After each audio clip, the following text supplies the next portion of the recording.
आता इलेक्शन आलंय बरं, इथं कसं कोणाला मत देणार? आता इलेक्शन आलेलं आहे तर आता काय करायचं? आपल्या समाजाचे गणेश बुरकुंड आहेत ना, त्यांनाच मत द्यायचा. त्यांनी आपल्यासाठी भरपूर काय म्हणजे मदत केलेली आहे ना, आपल्या समाजाचं आहेत ते. आणि कसं आहे ना, आपल्या परिस्थितीतून ते उभरलेले आहेत, तर त्यांना आपली परिस्थिती माहिती आहे, कशी आदिवासी जीवन आपण जगतो ते त्यांना माहिती आहे सगळं ना. मग आपण सगळ्यांनी त्यालाच मत द्यायचं ना.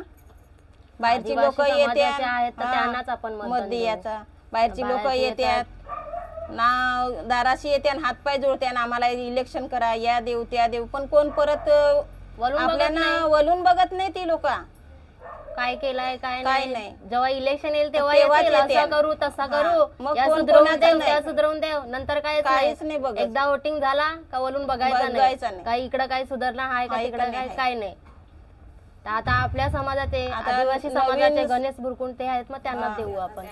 आता नवीन पिढीला समजतं का कोणाला मत द्यायचा कोणाला नाही, ते सगळं आता मग आधीची पिढी तुमच्यावर आहे. कशी आमचं अनपढ तर जे होती, आता शिकलेली नाही, त्यांना हा. काय कोणाला पण जाऊन कोणाला पण द्यायची द्यायची मतदान. मत असं. आता ते शिकलेले आहेत ना, आता जर आपण नाही काय केलं तर पुढे काहीच नाही होणार. काहीच नाही करू अजून शकत. आपली पोरं शिकतात, मग त्यांचा पण पुढं भविष्य पोरांसाठी आहे ना. काय लागतं, आपल्या समाजाचा असला म्हणजे आपण जाऊ शकतो बिंदास. त्यांची खूप मदत आहे ना. मदत गावाला. पण आहे. कोणी पण बोलवलं तरी लगेच म्हणजे आपण गणेश बुरकुंड यांनाच आपण मदत वोट आता 2 द्यायचं वर्ष त्यांना. झाली